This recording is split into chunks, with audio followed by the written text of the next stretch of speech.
late for an important date. My name is Daniel Vallis, and welcome to our channel.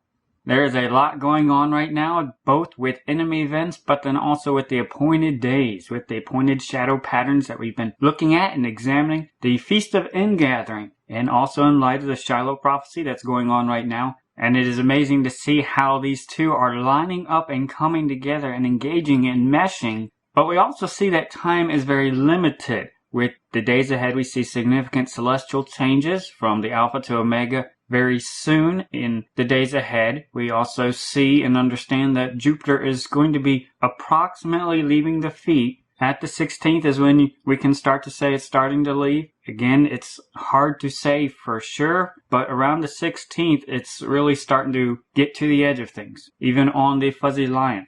And we've seen so many celestial signs in just the past few weeks drawing our attention to here. And the Lord's given incredible wisdom and insight to the shadow patterns and also how they're lining up with the Shiloh prophecy in the pictures and really revealing more of the tapestry of redemption, helping us understand the times and see what He is doing and how He's working and bringing all this together and giving us a deeper understanding of Scripture and what He has done, and then also the threads He has woven throughout the entire Bible and Scripture and history as well.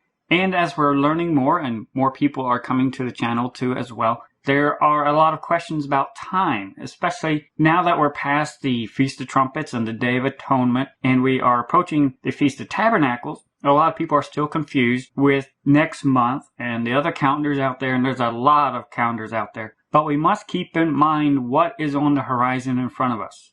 We have behind us two shadow patterns that have already been fulfilled for us as Christians. The Day of Atonement has already been fulfilled. That's not going to be fulfilled again for us as Christians necessarily. We are awaiting the second time, which we know is around here somewhere. And we also know that we will not know the day or hour, so we are looking for Him the second time around the shadow pattern of His first time, knowing that the Day of Atonement has already been fulfilled, so it does not have to be fulfilled on that day. And us passing it does rehearse for us mentally what that shadow represents. And then we're also at the tail end of the Feast of Trumpets being fulfilled on a larger sense over the past year and a half with all the celestial and prophetic events drawing us to this point. So we also see in front of us, though, an appointed feast day, the Feast of Tabernacles, which is an appointed feast day. It's an appointment.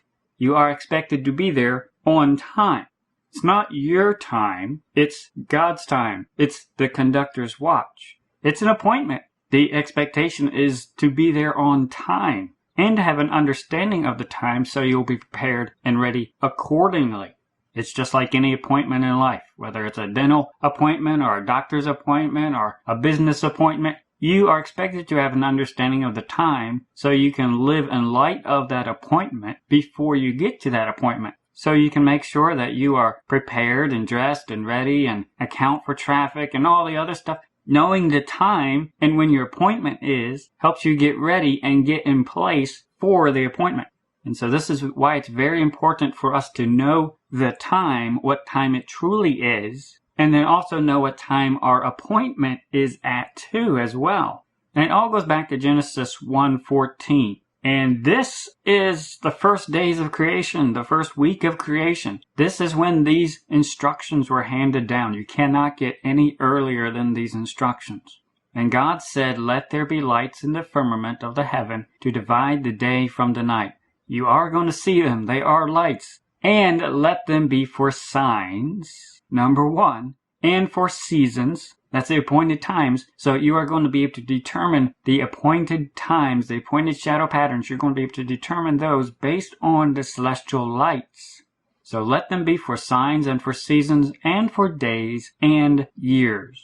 All three of these go together. The understanding of time itself, the understanding of the proper appointments and the seasons, when those are supposed to be and when you're supposed to be there, and then also understanding the signs which will go with the seasons as well. And that's what we've been seeing with the Shiloh prophecy lining up exactly and coming to a close at this very important season, this very important appointed time, this very important appointment in the days ahead. So the Bible tells us straight up, right on the very first page, that the lights in the firmament are going to be for determining time. and particularly the two great lights, the sun and the moon. Now, putting it into practice is a different question. You'll find a lot of information online and a lot of different sources who will tell you to use the lights this way or to use the lights this way or to not look at the lights, look at them when they're off. Or, there's a lot of different approaches on how the lights in the firmament are to be used. And then, of course, there's other groups who say, don't go by the lights at all, go by plants. Look at the plants. And, of course, we should just ignore them. And then there's the other groups, such as the rabbinical groups, that just say, hey, use our pre-calculated tabulations and our calendars that we just made up by calculations and has nothing to do with the lights in the firmament at all. So there's so many different options out there that confuse people. And part of this is done deliberately. Satan definitely wants to make people confused about it. But how do we determine the proper use of the lights in the firmament to determine the time so we know what the proper season is, so we know what our appointment is?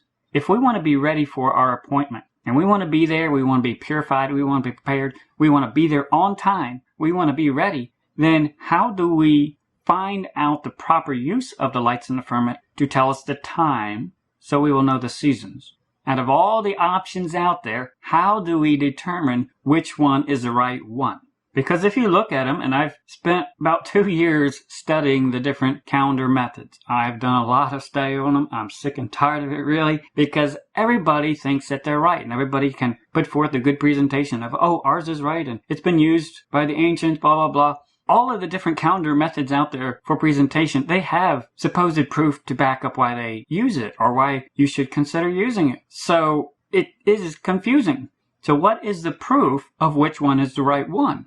Well, Scripture gives us some very important guidelines for determining what is the proper use of the lights in the firmament, and especially in determining the seasons, for determining when is my appointment. Because I don't want to be late for my appointment. I don't want to be late for the appointed seasons. The Bible gives us guidelines so we can check and so we can verify which way is the right way for determining when the seasons are. When is my appointment? We've looked at Exodus 23, verse 15, where God gave the warning, none shall appear before me empty.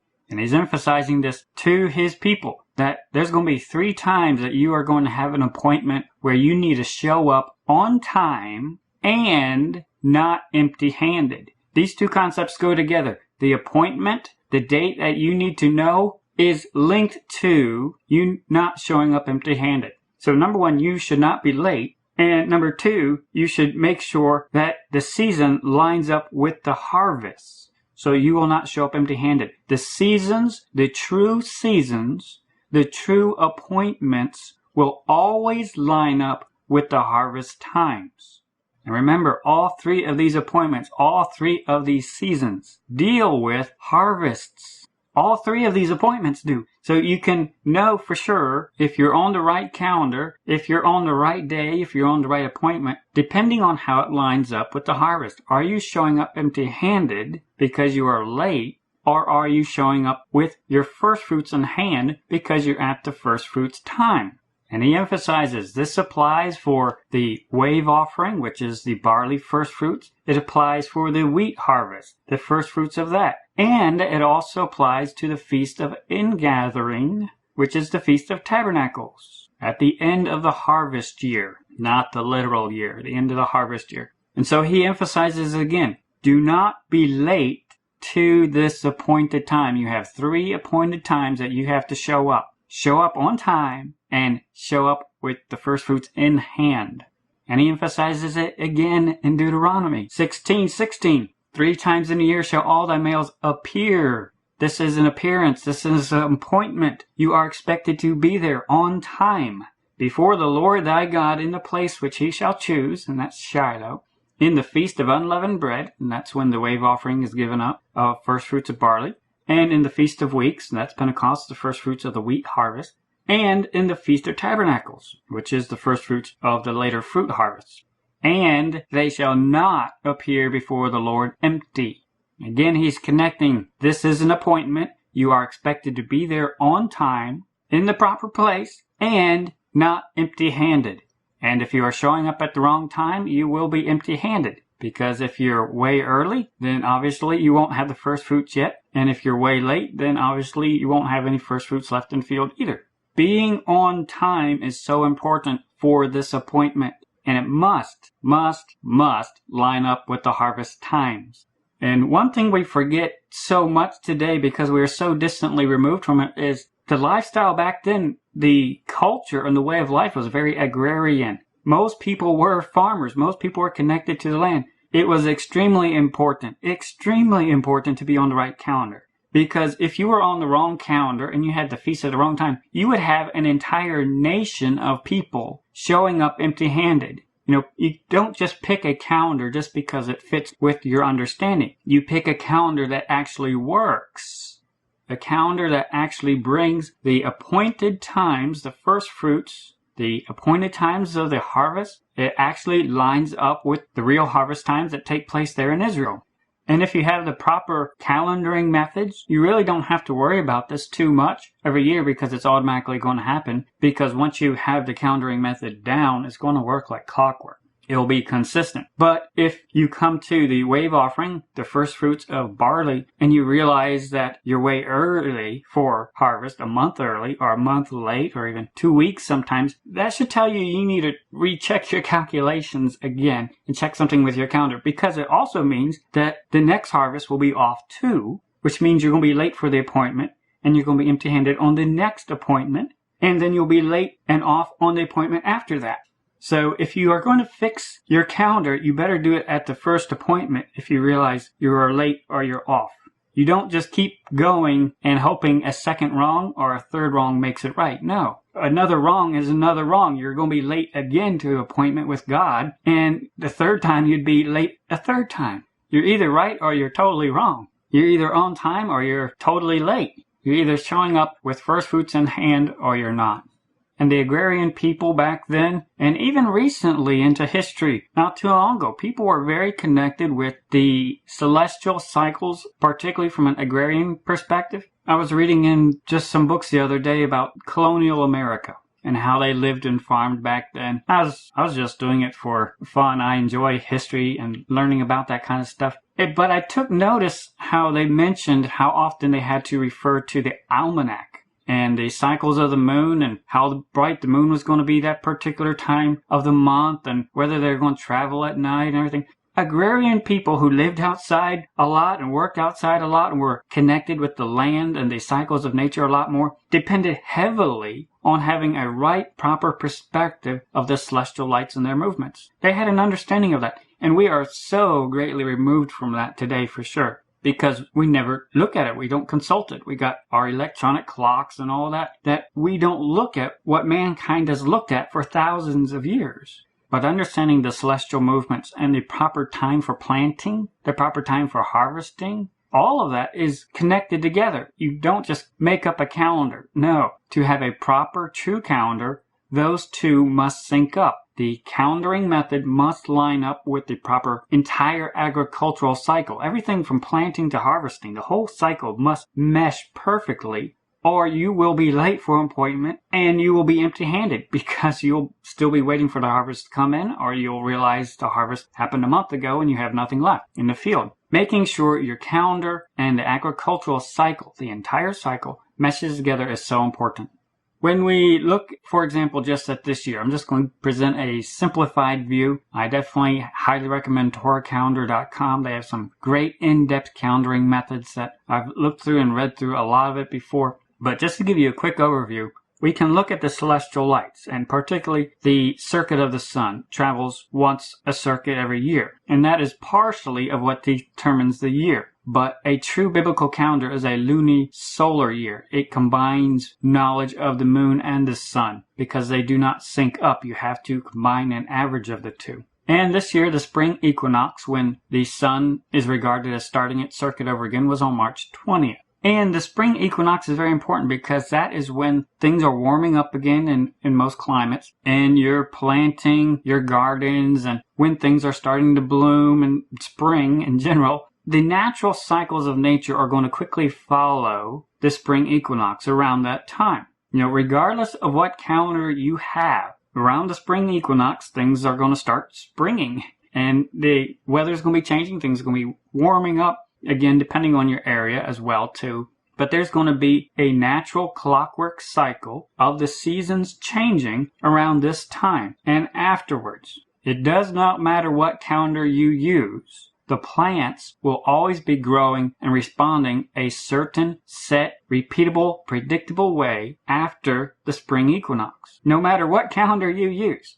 So we need to keep in mind what is most important is the clockwork motion of the celestial lights and what follows in the natural world accordingly to that clockwork. It does not matter what calendar you have on paper if it does not match up with the real world. The events in the real world will happen no matter what you have on paper. We have to make sure what we have on paper is matching up with what's in the real world.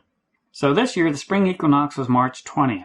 And in Israel, and we've shown pictures of this before and even articles from Jerusalem Post too as well, the barley harvest was ready to harvest. It was white unto harvest on March 23rd. There's plenty of photos for that. The barley harvest was starting around March 23rd. It was ready to harvest. The wheat was ready for harvest around April 23rd, a month later.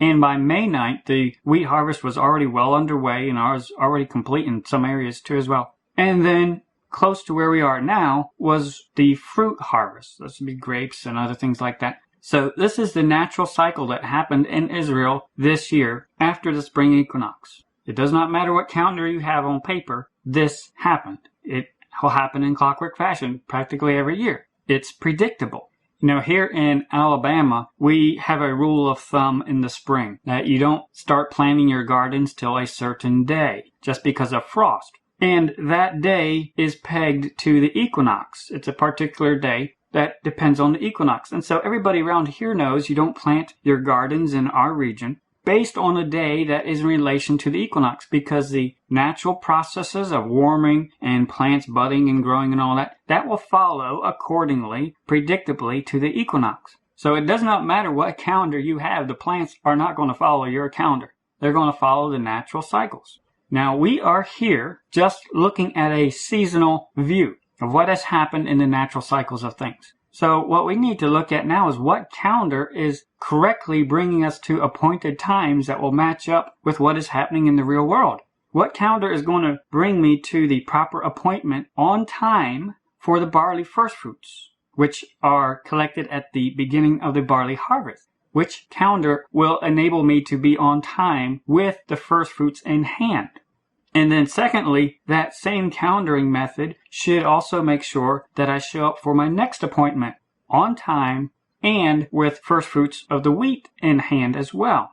And that same calendar should make sure that I show up for the Feast of Ingathering shortly after the fruit harvest.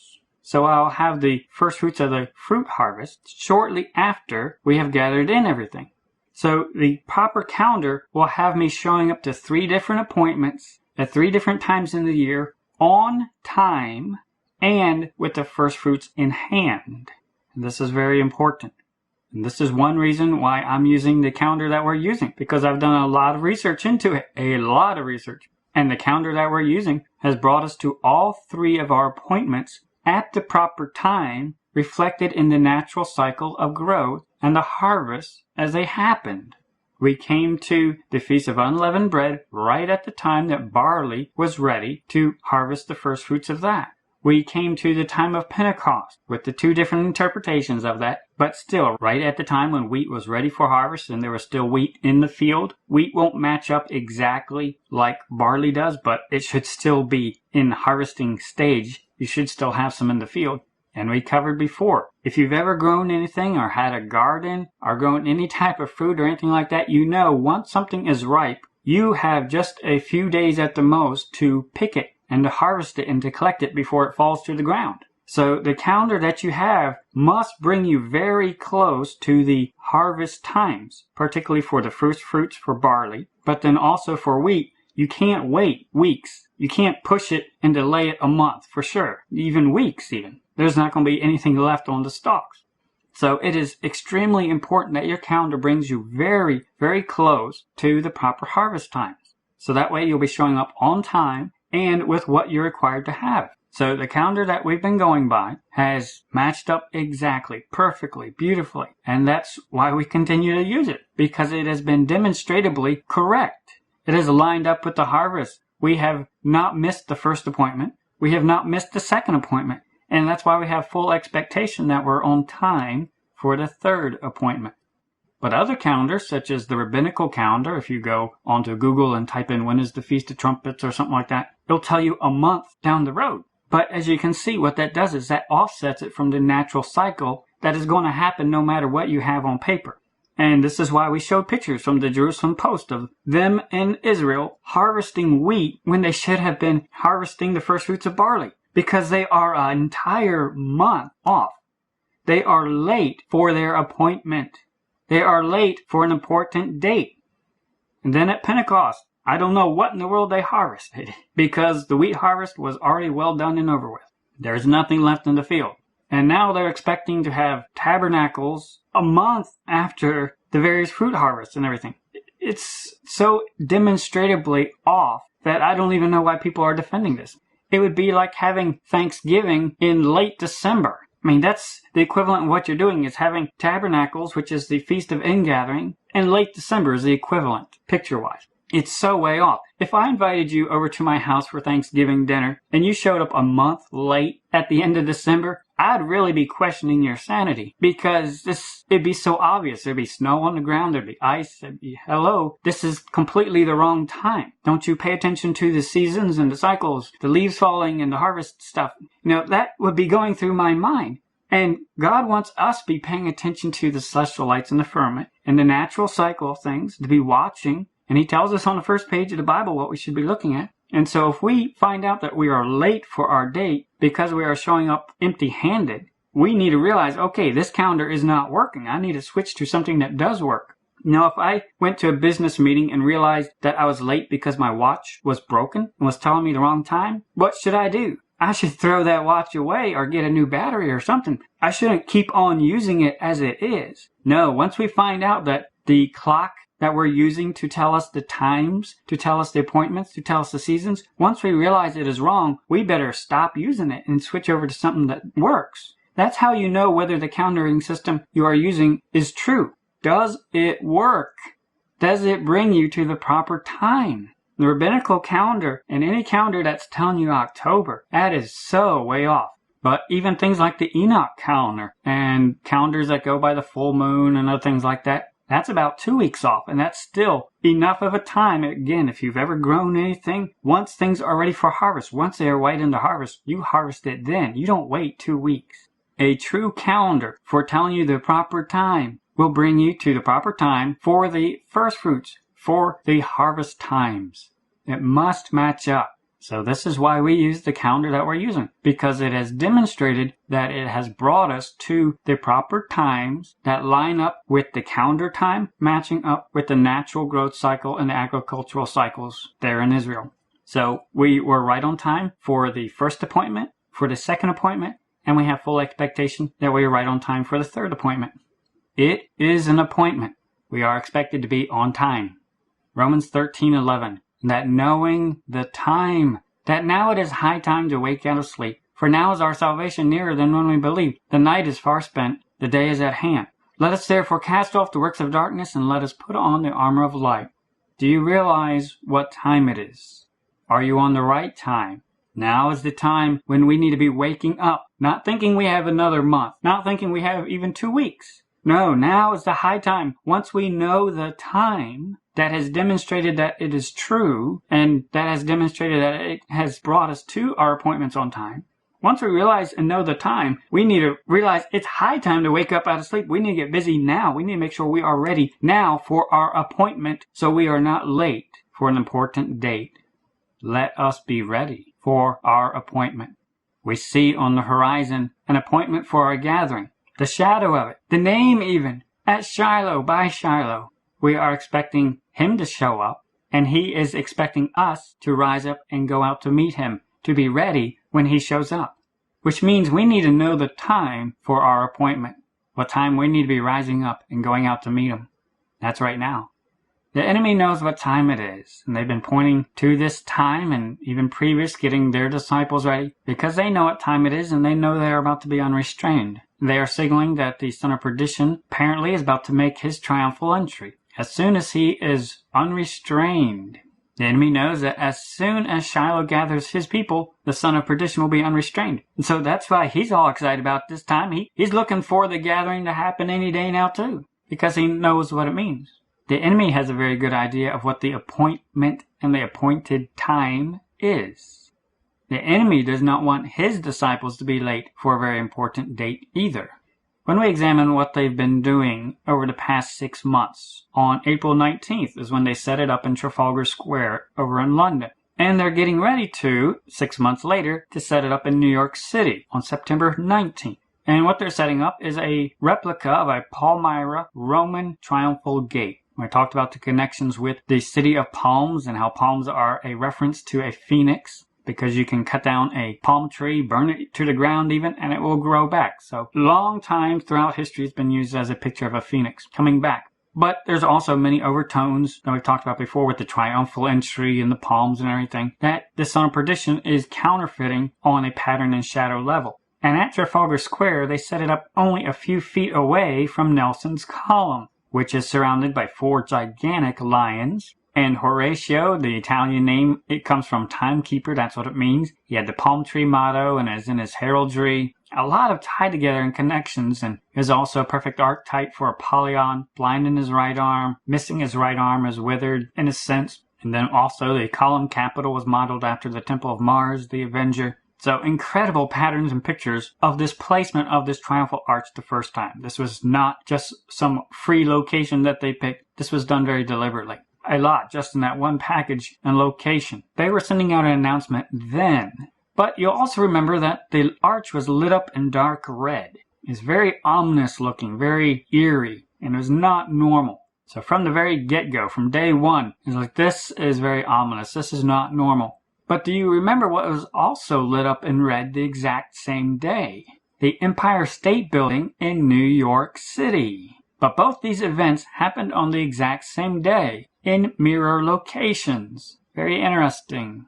But then at the exact same time was that Intrude White Rabbit art installation at the Brookfield Place, which had the gigantic white rabbits, the incredible archway right there with the palm trees too as well.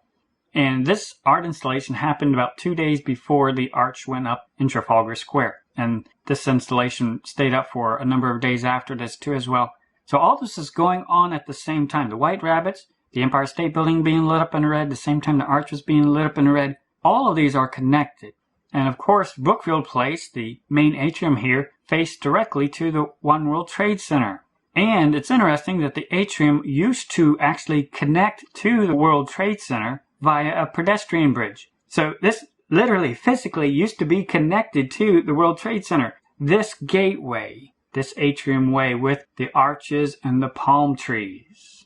It's also interesting that this winter garden was the first major structure to be completely restored following the attacks. President George W. Bush was present at the reopening ceremony. So this is a very important atrium, a very important archway, very important gateway. A lot of symbolism here that they put a lot of emphasis on 1 year after the events of 9/11. A gateway that led directly to the World Trade Center, but now faces directly to the One World Trade Center. The way that used to be the pedestrian bridge, they now have a glass wall there, but it faces directly the One World Trade Center and the Oculus station right over the way too as well. This is where the white rabbits were at the same time the Empire State Building was being lit up in red, hearkening to a gateway, an entrance, a triumphal entry also over here at the same time they were rehearsing it over in Trafalgar Square with mirror symbolism. But what also caught our attention was this was the same time that they were promoting the movie Alice Through the Looking Glass, which of course dealt entirely about time and messing with time and traveling through time. And of course the White Rabbit, who is from the first book in the series. Alice Through the Looking Glass is the second book, but the White Rabbit, the timekeeper, is introduced in the first book. And so in that context, with what was being promoted and how it was being used in connection to the enemy activity, we could identify the white rabbits they were displaying there at the gateway as a reference to the timekeeper, which was at the exact same time being referenced through Horatio Nelson over in Trafalgar Square, where they're setting up the triumphal arches over there at the exact same time.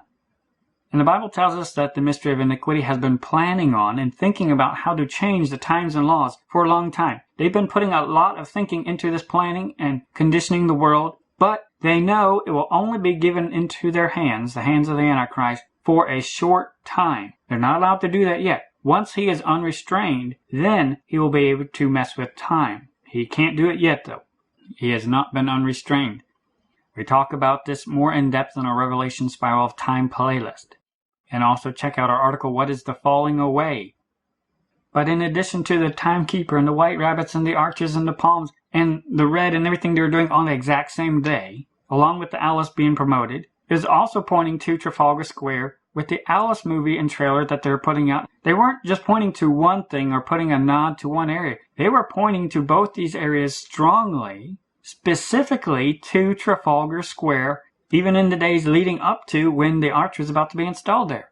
And we covered it then, the particular trailers they were showing leading up to that. They were showing the Alice character escaping against the backdrop of the church that is at Trafalgar Square. And this was done very deliberately in the trailers that they're putting out. The very short trailers that they're putting out, they made sure that you notice, notice this church, St. Martin's in the Field, that's at Trafalgar Square, right there.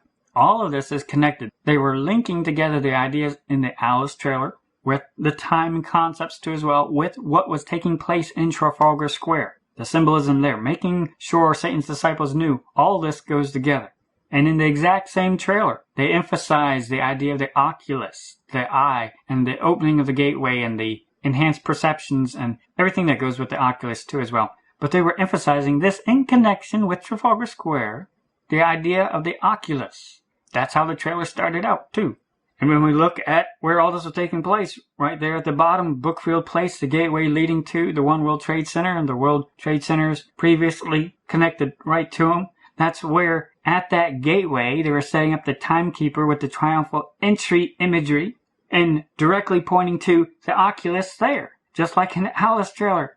All this is so connected. And then just right up the road a little bit, right around the corner, that's where they're going to be setting up the second arch. Right around the corner there. And the trailer emphasizes someone who is waking up and realizes that they need to rise up and that they need to escape. Satan knows the whole imagery of Scripture. He knows only the bride who is awake and living like their Redeemer, their bridegroom is returning, and who is living in light of it. One who is living as though Christ is returning back and purifying and preparing themselves, they are going to be the bride who are ready. Romans 13, and that knowing the time, that now it is high time to awake out of sleep. And Satan knows this. Satan knows most of the church is asleep. They don't even know what time it is. They don't know what the season is. They don't even know what the proper prophetic time is. Because once we realize the time, we realize we need to wake up. We need to get busy, for now is our salvation nearer than when we believed. It's right in front of us. It's not a month away. It's not weeks away. It's right in front of us. It's nigh at the doors. The night is far spent. The day is at hand. We need to be busy now. Let us therefore cast off the works of darkness. Not just slowly put it off. No, cast it off. Rise up. Just jump out of bed. Get busy. Cast off the works of darkness and let us put on the armor of light. There is an urgency once we realize and know the time. But then we learned that Alice's Adventures in Wonderland was originally published in Oxford, and that's where the story was first told, in Oxford. And the IDA, which is the Institute for Digital Archaeology, which is promoting and hosting these arch events, and they are the ones who made the replicas too as well. They are also based in Oxford, where the Alice story comes from. And they were supposedly promoting the arch on display during the middle months of July and August. After the first display, they supposedly had it on display somewhere, but I could never find out where. I think they were just claiming to have it on display. But they were tying it to Oxford, that now the arch is at Oxford. After it went to Trafalgar Square, supposedly, then it went to Oxford. The middle point in the story with Alice, and now it's going to New York City, where they had referenced the timekeeper before, and lit up the Empire State Building before. New York City is where they're going to be setting up the arch again, where they pointed to the first time. And they're setting it up during the Feast of Ingathering. The enemy knows exactly what time it is. They're expecting Shiloh to gather his people any day now. We saw a couple weeks ago with BioShock releasing basically the exact same message in their trailer. They're expecting Shiloh to come gather his people. They're familiar with the Garden of Eden prophecy, and the name of the trailer was even Revisit Rapture. They know the gathering and the rapture are the same thing. If you haven't downloaded our Shiloh booklet, I highly suggest you download it. There's a lot of background information in there. Now, when we look on the map, this is where they're going to be setting it up in City Hall Park. And notice the road right above it is Chambers Street. Chambers. What's that remind us of? Isaiah 26:20. Come, my people, enter thou into thy chambers, and shut thy doors about thee. Hide thyself, as it were, for a little moment, until the indignation be overpast. For behold, the Lord cometh out of his place, to punish the inhabitants of the earth for their iniquity. The earth also shall disclose her blood, and shall no more cover her slain. They know exactly what time it is. But then the other road is Broadway, intersection of Broadway and Chambers. And this is a good time for us to be examining which way are we going. Are we going on the Broadway that everybody else is going? Or are we listening to what our bridegroom has called us to? So they're setting it up right near Chambers Street during the Feast of Ingathering. And they're also having related exhibits at the New York City Library, the main branch, which has 2 lions out front, which originally were started with the name Leo. So they know it all relates to the Shiloh prophecy. Now, on their website, they're promoting how this arch is going to be set up at City Hall Plaza on 19th of September. And I had noticed the artwork up there on the banner before, and I had just briefly considered, oh, that reminds me of Hercules, who slew the lion. But since I couldn't see a lion skin in there according to the Greek mythology, I just thought, okay, maybe it's just close, maybe it reminded me of it, but it's not actually Hercules. So I didn't want to make something out of something that wasn't actually there. So I forgot about it. But it did definitely remind me of the legend of Hercules, who's also known as Heracles too as well, how he slew this famous lion. And that lion is what is associated with the Leo constellation. To the ancient Greeks represented the Nemean lion killed by the mythical Greek hero Heracles, known to the ancient Romans as Hercules. And so this strongly jumped out to me because I was familiar with the association with the constellation with the lion in the Greek mythology. And so when I saw that banner, it just came to mind. But then a friend reminded me of the picture again today, and it got me to thinking, so I did some more research on it and found out that it is a figure very similar to Hercules and almost has the exact same association with the club. It's a reference to Theseus, who's known for the club. But even in the wiki article, he is comparative and very similar to Hercules. But his name comes from the Greek for the gathering, who is also responsible for the dwelling together, which you could even liken to the tabernacling concept coming together. Think about this. They have a mosaic on their page promoting the arch that's being set up in New York City about someone who's very closely identified with Hercules, who slew the lion associated with Leo constellation. But this guy's name is Greek for the gathering. And they're using this imagery to promote an arch that they're setting up during the Feast of Ingathering. They're using a banner of a guy whose name means the gathering, who's very similar to the story of Heracles and the lion, Leo constellation. All this is not accidental. The enemy knows exactly what time it is. They know the time of the appointment. It's not a month from now. It's not even 2 weeks from now. It's nearer than we believe. They know the Shiloh story. They know the shadows. They know the time.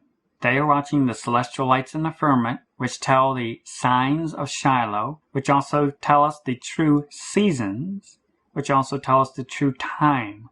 We must have a true understanding of all these because they all go together. If you have a wrong understanding of the time, you will be late for your appointment and you will miss the signs. And most importantly, you will show up empty-handed because you were not ready. You did not know when your appointment was, and you did not get ready for your appointment. Now is when we must have an understanding of what is the time of our appointment. What are the seasons? What are the signs telling me what time it is? What is our appointment? Are we going to show up empty-handed like the foolish virgins? They did not prepare themselves because they did not take seriously their appointment with the bridegroom. Once we know the time, we will make sure we are ready. We will make sure we are on time, at the right place, where we need to be, with our heart and life. Definitely download our booklet, Be Ye Ready, especially the Purify and Sanctify sheets, because this is where we examine what is in our life, what is coming out of our life, what is shining in our life. Is it darkness? Is it works of darkness? Is that what we have in our life? What are we growing in the garden of our life? What is shining in our lamp? Are we bringing forth fruits of the Spirit? Are we going to show up empty-handed? Now is when we examine our life. We cast off the works of darkness. We put on the armor of light. Definitely review to purify and sanctify. Once we know the time, we need to wake up, we need to get busy, and we need to make sure we are on time, ready to meet the one who has made the appointment, and making sure we are not showing up empty-handed. Make sure we are shining bright. We have heard the trumpet call at midnight. Behold, the bridegroom cometh. Go ye out to meet him. Now's the time when we must rise up. When we realize what time it is. When we realize that our appointment is closer than we realize. Let us make sure we are ready. Let us trim our lamp now. Let us shine bright and go out to meet him halfway. And every man that hath this hope in him purifieth himself, even as he is pure. Serve Christ first and highest above all else. Maranatha.